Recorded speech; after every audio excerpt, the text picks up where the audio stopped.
सिंध जे तारीख़ी ऐं इल्मी शहर शिकारपुर में क़ाइमु शेख अयाज़ यूनिवर्सिटी अॼु आला तालीम जे मैदान में हिकु रोशन नालो बणिजी चुकी आहे। सिंध जे अज़ीम शाइर शेख अयाज़ जे नाले सां मनसूब हीउ इदारो न रुॻो इल्म जी वाधवीज जो मर्कज़ आहे पर नौजवाननि जे ख्वाबनि खे हक़ीक़त जो रूप ॾियण लाइ बि अहम किरदारु अदा करे रहियो आहे। शिकारपुर जैकबाबाद बाईपास रोड ते वसी रज़ी ते क़ाइमु हीउ जदीद तालीमी इदारो शागिर्दनि खे मयारी तालीम, साज़गार माहौल ऐं जदीद सहूलतूं फराहम करे रहियो आहे। यूनिवर्सिटी में कंप्यूटर साइंस, बिज़नेस एडमिनिस्ट्रेशन, अंग्रेज़ी, रियाज़ी ऐं कामर्स समेत मुख़्तलिफ़ शोबनि में आला मयार जा डिग्री प्रोग्राम कामयाबी सां हलाया पिया वञनि। ही शेख अयाज़ यूनिवर्सिटी 2012 में कैंपस जे तौर ते शाह लतीफ़ यूनिवर्सिटी जे कैंपस जे तौर ते स्टार्ट थी हुई ऐं पोइ सिंध असेंबलीअ मां चार्टर पास थियो ऐं 2018 में फुल फ्लेज यूनिवर्सिटी जे तौर ते हिन यूनिवर्सिटी कमु करणु शुरू कयो ऐं हिन वक़्तु असांजी यूनिवर्सिटी में तक़रीबन 7 शोबा आहिनि जंहिंमें इंग्लिश आहे, मैथ आहे, कॉमर्स आहे, बिज़नेस एडमिनिस्ट्रेशन आहे ऐं टीचर एजुकेशन आहे, कंप्यूटर साइंस आहे ऐं IT आहे। अंडर ग्रेड जा प्रोग्राम असां वटि हलंदा आहिनि ऐं हीअ नंढिड़ो कैंपस आहे असांजो but it's very beautiful and काम कैंपस। जेका असांजी टोटल इनरोलमेंट आहे उहो लॻभॻि 1100-1200 ॿारनि जे लॻभॻि आहे जंहिंमें असांजा जेके क्लासरूम्स आहिनि बोरोड बिल्डिंग आहे CNDS कॉलेज जी सिंध गवर्नमेंट खां बोरो कई हुईसीं। नओं कैंपस असांजो रोड जे परीं भर सीपेक रोड जेको आहे उनजे परीं भर ठहे पियो ऐं एकेडमिक ब्लॉक जो बि इंशाल्लाह जल्दी कमु असांजो शुरू थी वेंदो। सो तेसिताईं असांजो हिते ई टेम्पररी सेटअप आहे हले थो पियो ऐं 1200 जे लॻभॻि असां वटि ॿार आहिनि जंहिंमें नियाणियुनि जो तइदाद बि चङो ख़ासो आहे। 250-300 नियाणियूं असां वटि मुख़्तलिफ़ शोबनि में पढ़नि थियूं ऐं असांजी जेको यूनिवर्सिटी खे हॉस्टल न हुजण जे करे असां वटि डेली कम्यूटर्स आहिनि माना डे स्कॉलर्स आहिनि जेके जैकबाबाद खां अचनि पिया, शिकारपुर ज़िले मां अचनि पिया, तव्हांजो रते देरे मां, नए देरे मां, सखर मां हेॾां जेको आहे ॿार असां वटि रोज़ानो ईंदा आहिनि ऐं असांजो जेको आहे पॉइंट्स जी सर्विस अवेल कंदा आहिनि। मूंखे हिते जॉइन कई तक़रीबन लॻभॻि 5 महीना थिया आहिनि ऐं मुंहिंजे हिसाब सां 5 महीना काफ़ी न आहिनि त असां हुन में असेस कयूं या असांजो जेको पैरामीटर्स आहिनि उहे 5 महीननि में को असांखे फ्रूट मिली सघनि पर उनजे बावजूद बि मूं क्वार्टरली रिपोर्ट पब्लिश कराई आहे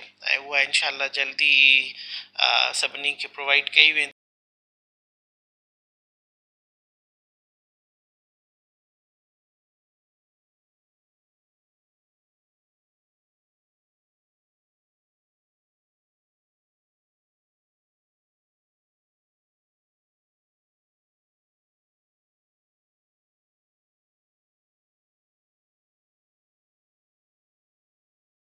टर्म बैक पॉलिसी त सुठी आहे ॿार जी रिज़ल्ट खे इम्प्रूव करण जे लाइ ॿार खे थोरो जेको आहे अहसासु थिए त बाबा असां हिते पढ़णु था अचूं ऐं जेकॾहिं असां उहा पढ़ाई उन तरीक़े सां उन लेवल जी न कंदासीं त असां हरूभरू प्रोमोट थींदा वेंदासीं उहा असांजी मेरिट जे ख़िलाफ़ु आहे। पोइ असां हिन दफ़े समर प्रोग्राम बि स्टार्ट कयो आहे। समर में हूअ यूनिवर्सिटी बंदि हूंदी आहे, ताला लॻल हूंदा आहिनि पर हिन दफ़े असां स्टार्ट कयोसीं त उहे ॿार जिन खे टर्म बैक जो ख़तरो आहे उहे मथे सेमेस्टर जो वेट करण जे बजाए इन्हनि 2 महीननि में ई पंहिंजा उहे डिफिशंसी कोर्सिस पास करे सघनि ऐं उहे पास करे पोइ प्रमोट थी वञनि। उन सां जेको टर्म बैक में टाइम ज़ाया थियण वारो ख़तरो हुयो उहो हुननि जो ख़तमु थी वियो आहे। सो उन में हू सेफ थी विया आहिनि ऐं विदिन टाइम इनशाला हू कोशिशि कंदा त असां जेको आहे इहो पास करे सघूं। जेका स्पोर्ट्स जे हवाले सां या असां वटि रिक्रिएशनल एक्टिविटीज़ जे हवाले सां असां वटि आहिनि त लास्ट अप्रैल में मार्च अप्रैल में मौसम सही हूंदी आहे त असां पूरो स्पोर्ट्स वीक जेको आहे मुनाक़िद कयो हुयोसीं। उनजा वीडियोज़ बि सोशल मीडिया ते पिया आहिनि।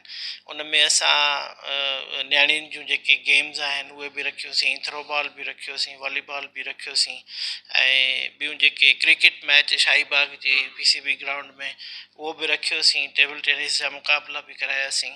सो तमामु घणियूं एक्टिविटीज़ उन्हनि ॾींहंनि में थियूं। उन सां गॾु गॾु मार्च जो जेको महीनो आहे उहो असल में बहार जी आमद हूंदी आहे, जिते नवां गुल टिणंदा आहिनि ऐं वण सावा थींदा आहिनि सियारे खां पोइ। त असां फ्लावर शो बि मुनाक़िद कयो हुयोसीं ऐं मुंहिंजे ख़्याल में हिन यूनिवर्सिटी में फ्लावर शो फस्ट टाइम मुनाक़िद कयो वियो हो, जेको तक़रीबन हफ़्ते ताईं असां ओपन रखियोसीं ऐं उन खां पोइ उहे गुल तक़रीबन मई ताईं हलंदा रहिया। शेख हयात यूनिवर्सिटी जो बुनियादी मक़सद नौजवान नस्ल खे जदीद इल्म, तहक़ीक़ ऐं महारतनि सां आरास्ता करे खेनि क़ौमी ऐं आलमी सतह ते मुक़ाबले लाइ तयारु करणु आहे। हिते तालीम हासिल कंदड़ शागिर्द न रुॻो इल्मी मैदान में कामयाबियूं हासिल करे रहिया आहिनि, पर पंहिंजे इलाइक़े जी तरक़ी ऐं ख़ुशहाली में पिणु अहम किरदारु अदा करे रहिया आहिनि। मुंहिंजो नालो डॉक्टर अताउल्ला सतो आहे। मां कंप्यूटर साइंस हिते हेड ऑफ डिपार्टमेंट आहियां ऐं मां 2012 खां हिते कमु कयां थो। पोइ इदारो 2011 में जेको आहे सिंध गवर्नमेंट जी तरफ़ां मंज़ूरु थियो हुयो ऐं 2012 में जेके एकेडमिक सरगर्मियूं जेके असांजी स्टार्ट थी हुयूं, उन वक़्तु असांजा कंप्यूटर साइंस ऐं BS IT BBA business administration and commerce department start थियो हुयो। उन खां पोइ अॻिते असांजे जेका कैंपस हुयो हुते निशाद यूनिवर्सिटी जो बाद में हली करे असां ॿिया डिपार्टमेंट जेके हिन में इस्टेब्लिश कया आहिनि, जंहिंमें असां वटि इंग्लिश आहे, मैथमेटिक्स आहे ऐं टीचर एजुकेशन जो बुनियाद बि पियो। हींअर बि असांजा कुझु स्टूडेंट्स आहिनि, हिकु पंजाब में यूनिवर्सिटीज़ में आहिनि, हुते लेक्चर ऐं असिस्टेंट प्रोफेसर जी पोस्ट ते पोइ आहिनि, कुझु बैंकुनि में कमु कंदा पिया ऐं कुझु काफ़ी बहितर जॻहियुनि ते कमु कंदा पिया। हाणे असांखे नई ज़मीन बि मिली आहे, जैकाबाद मेन बाईपास आहे, जेका ऑलमोस्ट 100 एकड़ जे लॻभॻि आहे। उन ते असांजो फेडरल गवर्नमेंट जो प्रोजेक्ट बि आहे, सिंध गवर्नमेंट जो प्रोजेक्ट बि आहे ऐं सिंध गवर्नमेंट जेको प्रोजेक्ट आहे उन में बि काफ़ी जेके आहिनि असांजे मुख़्तलिफ़ कंपोनेंट्स एंड फैसिलिटीज़ आहिनि स्टूडेंट्स लाइ। उमेद आहे त उहो बि जल्दी स्टार्ट थींदो ऐं कंप्लीट थी वेंदो। जी, मुंहिंजो नालो इम्तियाज़ अहमद अब्बासी आहे। मां हिते 13 सालनि खां कमु पियो कयां, मैनेजमेंट इंचार्ज। असांजी सेंट्रल लाइब्रेरी शेख हयात यूनिवर्सिटी आहे, जिते तक़रीबन 14,000 बुक्स असां वटि नायाब अवेलेबल आहिनि। 7 डिपार्टमेंट असांजा कंप्यूटर साइंस आहे, IT आहे, बिज़नेस डिपार्टमेंट आहे, एजुकेशन टीचर एजुकेशन आहे, इन खां अलावा मैथमेटिक्स बि आहे ऐं इंग्लिश डिपार्टमेंट बि आहे असां वटि जेको आहे। ऐं उनखां असांजा जेकी आहिनि इन खां अलावा सिंधी जा इस्लामियात जा नायाब बुक पिया आहिनि। अगरि हीअ असांजी तव्हां ॾिसो जेकी यूनिवर्सिटी जी सेंट्रल लाइब्रेरी आहे, फुल एयर कंडीशन आहे।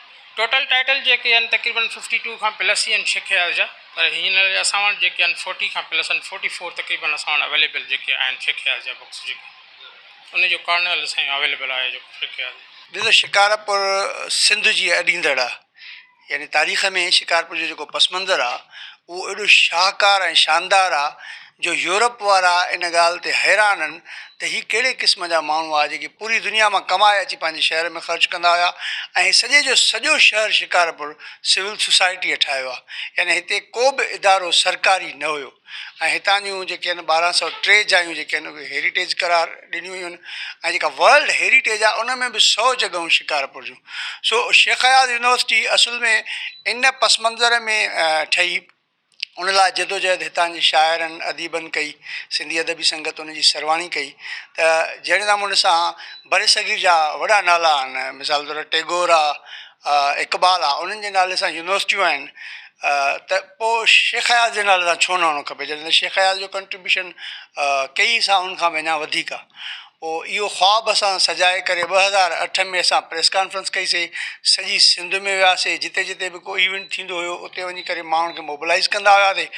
पर असां उन ॻाल्हि खे यकीनी बणायोसीं त उहा शेख हयात यूनिवर्सिटी ठही बि वई ऐं उनजी हाणे इमारत जेका उहा बि ठही रही आहे ऐं शुरूआती तौर ते उन C&S कॉलेज में इब्तिदा कई, हींअर बि उहा C&S कॉलेज में ई हली रही आहे। हीउ इदारो शिकारपुर समेत अपर सिंध जे हज़ारे शागिर्दनि लाइ उमीद, तरक़ी ऐं रोशन मुस्तक़बिल जी अलामत बणिजी चुको आहे। शेख हयात यूनिवर्सिटी इल्म जी उहा शमा आहे जेका नसलुनि खे रोशन कंदे सिंध जी तालीमी सुञाणप खे वधीक मज़बूत बणाए रही आहे।